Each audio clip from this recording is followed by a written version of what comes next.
Hello and salam everyone. Thank you so much for joining me on Pondering Thought with Nida Jawed. I hope you're having a fabulous life and all the odds are in your favor.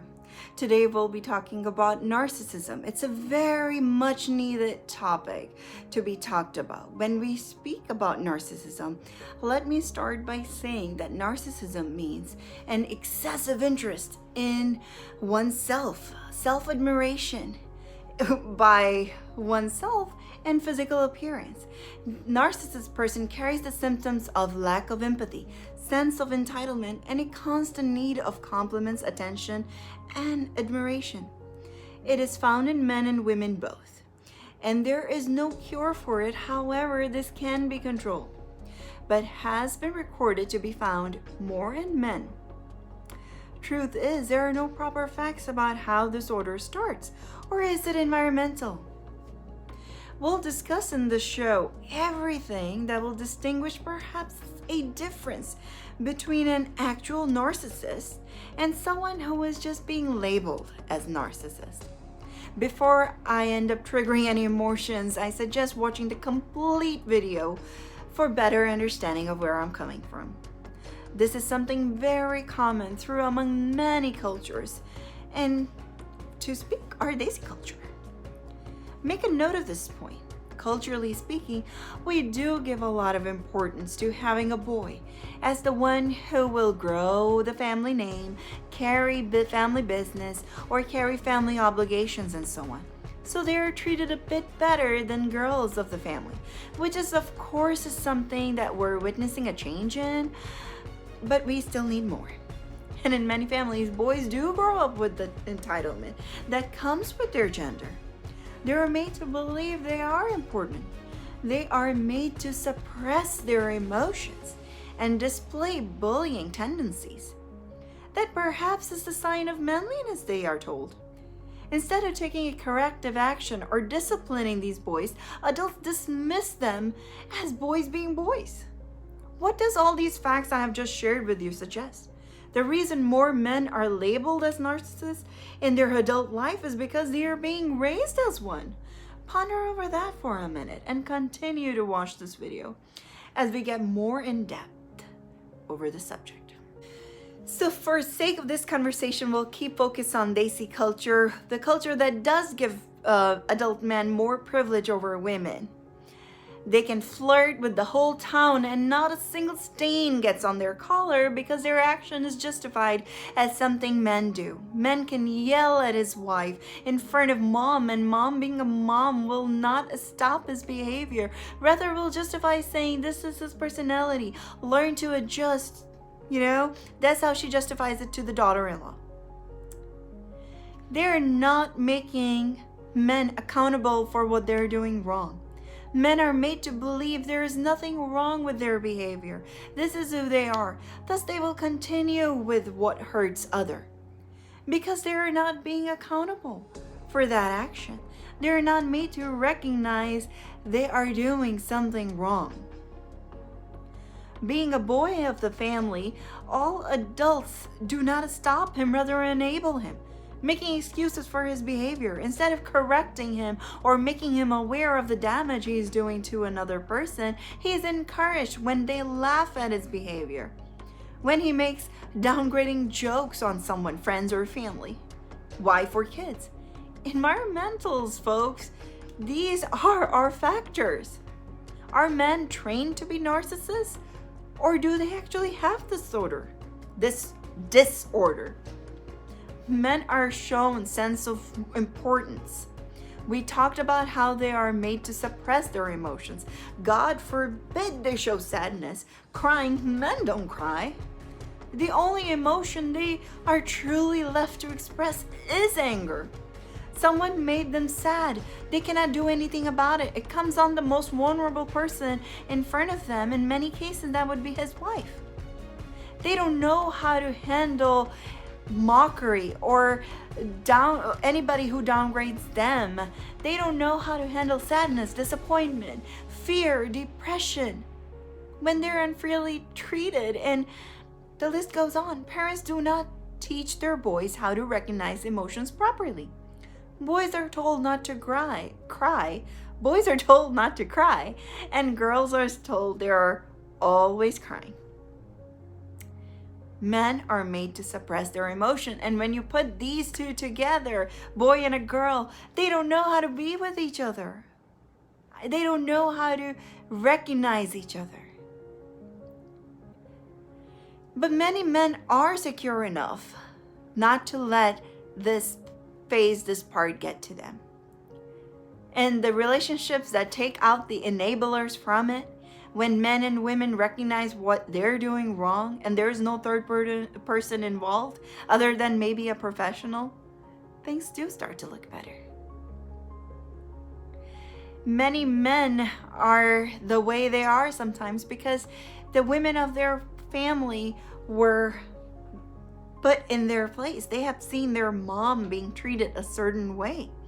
The dad did the same thing. He grew up watching that men, when they yell or speak to their wife, expect the same response from their wife as their mother had given. And when they don't know what's coming, the wife reacts differently. He gets scared. He doesn't know how to react in unfamiliar territory. So he plays her down, makes her feel bad about herself. So he has the upper hand. He won't have to answer to her reaction if he breaks her emotionally. Though men hate being who they are expected to be. And that's the truth.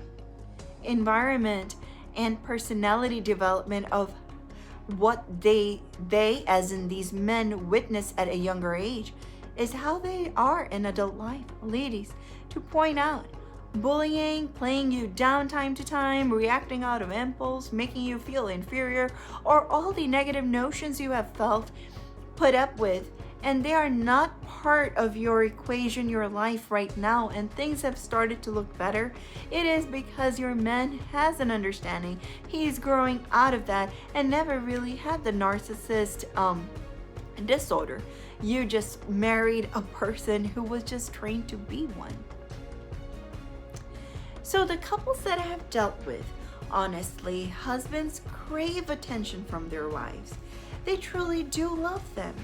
But because of some things she does and how he thinks he is supposed to act in a situation, things take a worse toll. Women who also carry this trait can damage a relationship as well because both spouses want to be entitled and want to be right. Both are important to each other. The problem is none of them wants to accept you are important to me. They just want other to accept I am the one important. I do not feel anger towards men. I feel sad for them, really. I often wonder if they were raised in any different way, would things be different?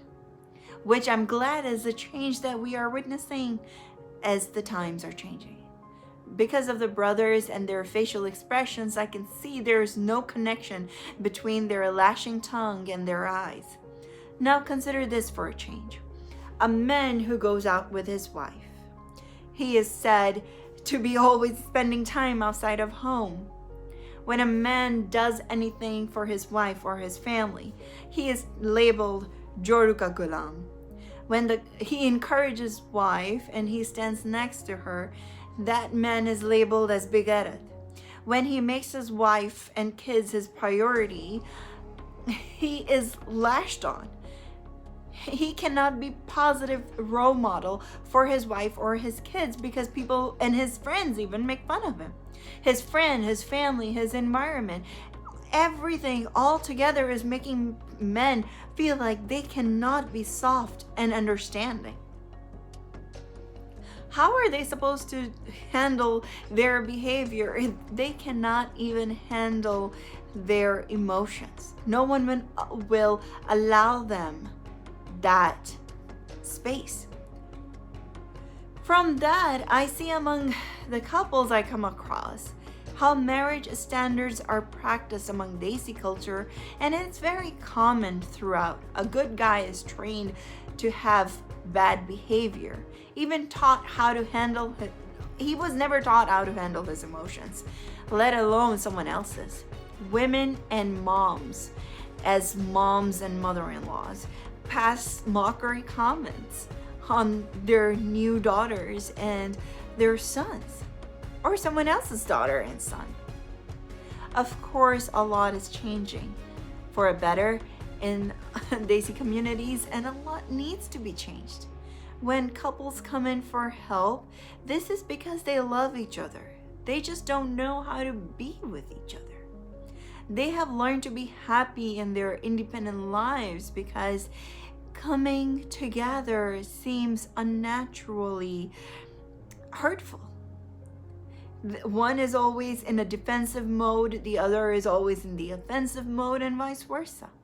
And what suffers? Family suffers, kids suffer, home suffers, love suffers. They don't know how to speak correct love languages of each other. They face unwanted circumstances. People damage themselves and they damage their kids. They're learning from your behavior, parents, your kids. Few things to point out. New couples always go through a honeymoon phase and then the adjustment period. Then husband is trying to dominate the relationship because he knows he's expected to. Third person somewhere is telling him to do so. Sometimes it's the wife's behavior. We need to check ourselves as well. You have loved this person. You said yes to them. You have given them a chance. Men have grown up with narcissist behavior to follow. I'm sure you have elders who have told you that things get better because through trial and error, those who wanted to stay together figure out their balance. The enablers of narcissist behavior for men and women both are no longer part of the marriage or life.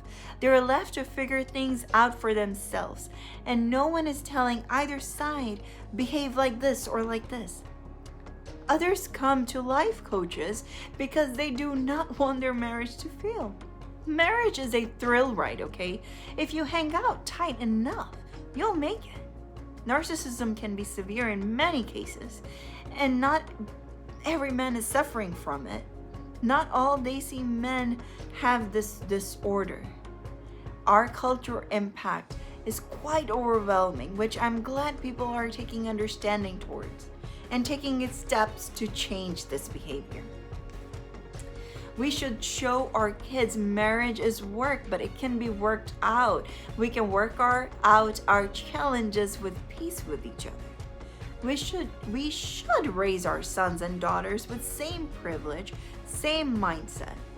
They need to respect and be respected. We should help our kids recognize their emotions, how to deal with them, especially boys. We need to stop calling boys cowards for crying or feeling hurt, so our sons grow up with more expressions than just one, anger. Narcissism can take very serious turns too, of course. It can develop into physical abuse, emotion, verbal abuse. If anyone finds themselves in danger of where their mental health and life is in question, then please do go around and ask for help, seek help. But know that labels also get abused. Know your facts. Men often display the worst signs in the early years of marriage and slowly learn to control their behavior. If this is not the case with you and you have decided to stay in a severely damaging marriage, then this